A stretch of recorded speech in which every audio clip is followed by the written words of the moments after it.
कृषि कानून में बदलाव के लिए अब किसान सड़कों पर उतर आए हैं। लगातार किसान आंदोलन कर रहे हैं कृषि विधेयक को बदलने के लिए। आज इसी विषय पर हम न्यूज़ रूम लाइव में चर्चा करेंगे और क्या है वहाँ के कानून के बारे में हम ये सारी बातें आपको बताएंगे न्यूज़ रूम लाइव में। सबसे पहले हम आपको बता दें कि लगातार कृषि लोग जो है, किसान लोग जो है आंदोलन कर रहे हैं देश की राजधानी दिल्ली में। हम चर्चा करेंगे हमारे प्रधान संपादक पवन केशवानी से। तो आइए हम पहले चलते हैं प्रधान संपादक के पास। सर, आज की न्यूज़ रूम लाइव का मुद्दा ही है कृषि कानून। आप बताइए, इतने ज़्यादा जो आ रहे हैं कृषि कानून को लेकर, आंदोलन शुरू हो चुके हैं, उसके अलावा भी सर हमको ये देखने को मिल रहा है कि कुछ ऐसी चीज़ें हमें मीडिया में देखने को मिल रही है जो नहीं होना चाहिए। क्या कहना है आपका इस बारे में? स्वाभाविक रूप से कुछ ऐसी तस्वीरें आई है दिल्ली के आसपास जो सड़कें जाम की गई है, वहाँ पे कुछ पोस्टर्स जिसमें अर्बन नक्सली, जिसमें देश विरोधी जो लोग शामिल थे, दिल्ली दंगों में शामिल थे, हम उसको टुकड़े टुकड़े गैंग बोलते हैं जिनको, उनके पोस्टर्स शामिल थे। जैसे शर्जील इमाम और खालिद जो व्यक्ति जो जेएनयू का है, इसके अलावा सुधा भारद्वाज और साईं बाबा जैसे तमाम ऐसे लोग जो कि जेलों में बंद हैं, इन्हें रिहा करने की बात उठ रही है। कई ऐसे वीडियो सामने आ रहे हैं जहां पे देश के प्रधानमंत्री को ठोक देने यानी गोली मार देने की बात हो रही है। और इसके बाद बच्चों की कुछ ऐसी तस्वीरें आ रही है जो बेहद आपत्तिजनक है और बेहद दुखद है। यह आंदोलन किसान आंदोलन से आगे बढ़कर कुछ देश विरोधी ताकतों के हाथ में जा रहा है। ऐसे हालात निर्मित हो रहे हैं जो बेहद चिंताजनक हैं। ये देश को बांटने वाली ताकतें अपने मंसूबों में कामयाब ना हो। किसानों को पूरा हक है कि वे आंदोलन करें, वे विद्रोह भी करें, लेकिन जब विद्रोह देशद्रोह में परिवर्तित होने की शक्ल में आता है तब यह विषय बेहद चिंता का होता है। पहले हम आंकड़ों की बात कर रहे थे कि देश के 15 करोड़ किसान में से कुछ एक 50 लाख जो किसान पंजाब और उसके आसपास हैं वो ही क्यों शामिल हैं। ये बात अपनी जगह थी, लेकिन अब बात कुछ और हो रही है। इस पर भी हमें चिंता भी करनी है और इन्हें रोकना भी है ताकि हमारे देश के किसान गलत तत्वों के हाथों का खिलौना ना बने। जी, कृषि कानून को लेकर लगातार बवाल मचा हुआ है। इसी में हमने ये भी देखा कि अभी छत्तीसगढ़ में धान खरीदी का भी समय चल रहा है।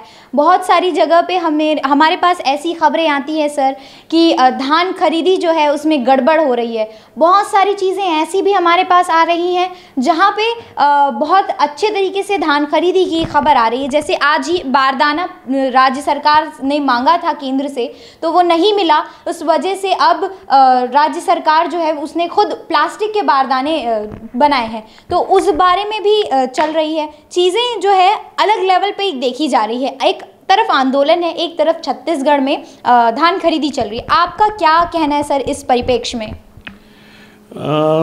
किसी भी विषय वस्तु के दो पक्ष होते हैं, सकारात्मक और नकारात्मक। जी, बेहतर होगा कि हम सकारात्मक पक्ष को देखें। नकारात्मक पक्ष भी समाचार का हिस्सा होता है, लेकिन जिससे व्यवहारिक ज़िंदगी में और देश के हित में कुछ बेहतर काम हो, इस दिशा में हमें ज़्यादा चिंतन करने की आवश्यकता है।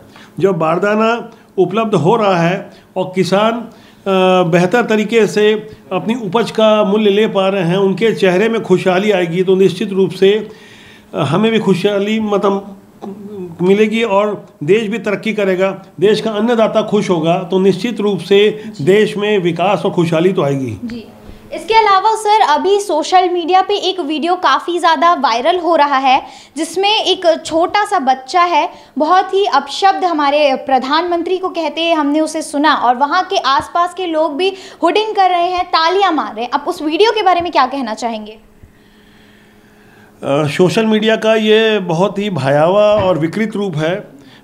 इस ताकत का गलत तरीके से इस्तेमाल किया जा रहा है। किसी भी कीमत पर देश के प्रधानमंत्री के लिए इस तरह की भाषा का इस्तेमाल, जिसे हम ऑन कैमरा नहीं बोल पा रहे हैं, वो वीडियो के माध्यम से लोगों के पास पहुंच जा रहा है। हर कोई तो मीडिया की समझ नहीं रखता, लेकिन मीडिया में क्या दिखाना चाहिए क्या नहीं दिखाना चाहिए उसकी अपनी सीमाएं होती, अपनी मर्यादाएं होती है। हमने जो सीखा है। लेकिन ये सोशल मीडिया का दौर है, यहाँ पे रेप पीड़िता लड़की का भी नाम बता दिया जाता है और लाश जिसकी तड़प रही है, एक तड़पता हुआ व्यक्ति जो कि लाश में तब्दील होता जा रहा है और अंततः मर जाता है, उसे हॉस्पिटल भेजने की बजाय रोड में उसकी वीडियो उतारी जाती है ताकि वो सोशल मीडिया में वायरल की जा सके। ऐसी भयावह तस्वीर आ रही है। और जो इस बच्चे के बारे में आप पूछ रही थी, वह भी बहुत खतरनाक है और वह देश तोड़ने वाली हरकत है। किसी भी कीमत पे राष्ट्र हित सर्वोपरि का मूल वाक्य हमें आत्मसात करना होगा। देश से ऊपर कुछ नहीं। देश के प्रधानमंत्री को अगर कोई अपशब्द कहता तो निश्चित रूप से यह पूरे देश का अपमान है। जी। चाहे सरकार कांग्रेस की हो या बीजेपी की, देश में देश के लोगों को हमेशा एकजुट होकर ही रहना चाहिए। हमारे साथ संतोष सर भी यहाँ पर मौजूद हैं, हम सर से भी बातचीत करेंगे। सर, जिस तरीके से अभी किसान का मुद्दा चल रहा है 3 कानून को लेकर, उसके बारे में और इस वीडियो के बारे में आपका क्या राय है? आपकी क्या राय है? मेरा ये मानना है कि ये पूरी तरह राजनीति से प्रायोजित आंदोलन है। जी। देखिए, देश भर में सबसे ज़्यादा गेहूं उगाया जाता है उत्तर प्रदेश और मध्य प्रदेश। ये 2 राज्य मिलके ही 48% गेहूं उगाते हैं, जबकि एक पॉपुलर बिलीफ है कि पंजाब सबसे ज़्यादा गेहूं उगाने वाला राज्य है। ध्यान रखिए, कृषि कानून में सरकार ने कहीं पर भी एमएसपी को ख़त्म करने की बात नहीं कही है, जो इनका एक विशेष मुद्दा है। दूसरी बात, सरकार ने कहीं पर भी इनको ये नहीं कहा है कि आप मंडी में नहीं बेच सकते हैं। उन्होंने किसानों को एक ऑप्शन दिया है कि आप मंडी के बाहर भी जाकर बेच सकते हैं। फिर भी अगर कोई बात है तो आप उसको बातचीत से सुलझा सकते हैं। सरकार जनता के लिए है और जनता की को सरकार से बातचीत करना चाहिए। लेकिन ये कह रहे हैं कि जी हम तो 6 महीने की तैयारी करके आए हैं। अगर आप 6 महीने की तैयारी करके आए हैं तो इसका मतलब क्या है? आप 1 हफ्ते में बातचीत करके जाना नहीं चाहते हैं। और सबसे बड़ी बात कि अगर ये कहें कि वहाँ पे देश विरोधी नारे लग रहे हैं, जो सभी ने देखा, जनता ने, social media, main stream media सब में देखा, आतंकवादियों को छोड़ने की बात हो रही है, अर्बन नक्सल्स को छोड़ने की बात हो रही है, तो इस विषय में मैं ये कहना चाहूँगा कि अगर ये कुछ तत्व हैं जो भीड़ के बीच में घुस गए हैं, तो जो बाकी मेजॉरिटी हैं वो लोग क्यों इसका प्रतिकार नहीं कर रहे हैं? कैसे इस भीड़ में खालिस्तान जिंदाबाद के नारे लग रहे हैं? कैसे लोग देश को तोड़ने या हमारे यशस्वी प्रधानमंत्री को गालियां बकने का कर रहे हैं और दूसरे लोग रोक नहीं रहे हैं कि आप मुद्दे से भटक क्यों रहे हैं? अगर आपका मुद्दा जो है वो कृषि विधेयक है, ध्यान रखिए, पिछले 1.5 महीने में मैंने 5000 किलोमीटर की सड़क यात्रा की है।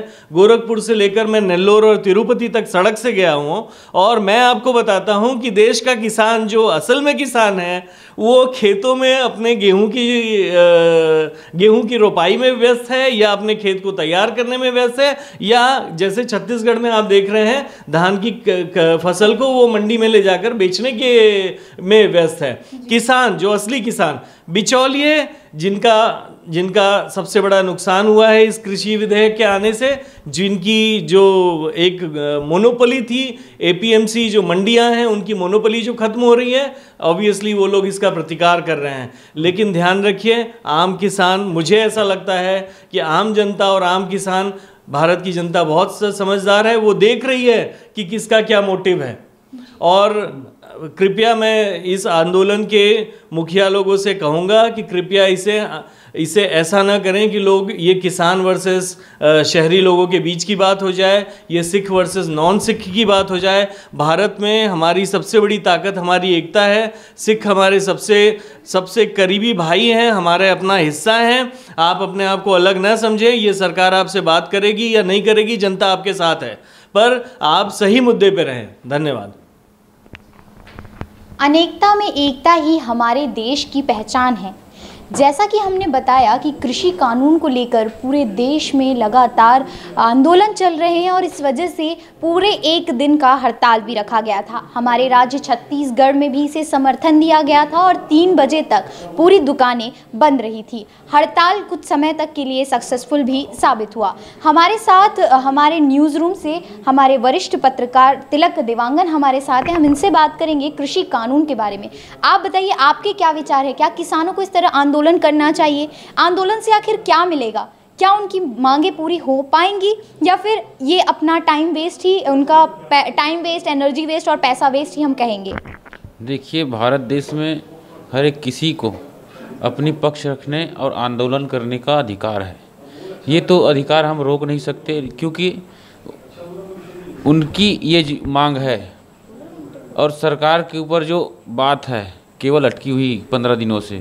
दूसरी बात, जब जब देश में कोई बड़ा आंदोलन होता है, चाहे वो किसान का हो या फिर कोई राजनीतिक पार्टी का हो, चाहे विपक्ष में बैठी कांग्रेस पार्टी या फिर बीजेपी का, हर एक में राजनीतिक पार्टियों को कहता हूँ, भीड़ का कोई अलग फ़ायदा उठाने के लिए कोई रणनीति करते हैं और बदनाम कोई और दूसरा हो जाता है।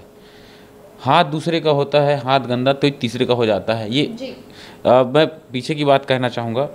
लगातार भीड़ की जो गलत फ़ायदा सोशल मीडिया में हो, चाहे सोशल मीडिया में कैसे एकजुटता है वहाँ पर फूट डालने की कोशिश करे, ताकि नज़र सीधा मीडिया का वहाँ पर पड़े। कृषि कानून अब पूरे देश का मुद्दा बन चुका है। सिर्फ किसानों के मुद्दे से ये भटक कर अब कुछ और ही बनता नज़र आ रहा है। हमारे साथ हमारे सहयोगी अपूर्वा भी यहाँ पर मौजूद है, हम इनसे बात करेंगे। बताइए अपूर्वा, आपका क्या राय है इस मुद्दे को लेकर? देखिए, इससे पहले भी हमने इस मुद्दे पे बहस की है, लगातार हम देखते ही आ रहे हैं। मैंने उस वक्त भी बोला था, ठीक है, कि ये मुद्दा जो है वो किसान समझ नहीं पा रहे हैं कि उनके हित के लिए हो रहा है कि क्या हो रहा है, या जैसे कि राजनीतिक गलियारों में आपसी जो आरोप प्रत्यारोप का दौर चल रहा है।